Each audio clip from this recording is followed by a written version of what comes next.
ଭୟ କର ନାହିଁ, କାରଣ ତୁମେ ଲଜ୍ଜିତ ହେବ ନାହିଁ, ବିଷଣ୍ଣ ମନା ହୁଅ ନାହିଁ,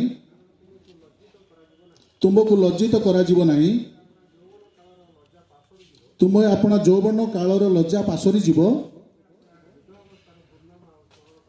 କରିବ ନାହିଁ। ତୁମ୍ଭର ନିର୍ମାଣକର୍ତ୍ତା ତୁମର ସ୍ୱାମୀ ଅଟନ୍ତି।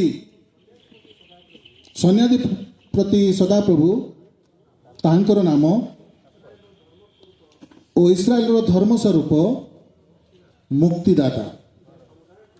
ସେ ସମୁଦାୟ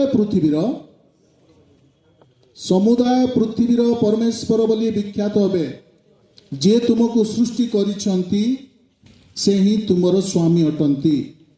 ସମୁଦାୟ ପୃଥିବୀର ମୁକ୍ତିକର୍ତ୍ତା ସେଇ ସଦାପ୍ରଭୁ।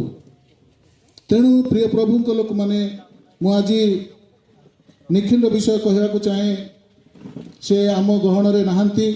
ମଣ୍ଡଳୀର ଗୋଟେ ସୁନ୍ଦର ଜଣେ ଗୀତକାର ମଧ୍ୟ ଏବଂ ବାଦ୍ୟକାର ମଧ୍ୟ ଥିଲେ। ମଣ୍ଡଳୀର ଗୋଟେ ସ୍ଥାନ ଉଣା ହୋଇଯାଇଛି। ସେହି ସ୍ଥାନକୁ ପୂରଣ କରିବା ପାଇଁ ଆମେ ପ୍ରଭୁଙ୍କ ଠାରେ ପ୍ରାର୍ଥନା କରିବା। ତେଣୁ ଆଉ ଗୋଟେ ପଦ ମୁଁ କହିବାକୁ ଚାହେଁ। ଦ୍ୱିତୀୟ ବିବରଣୀ ତାର 24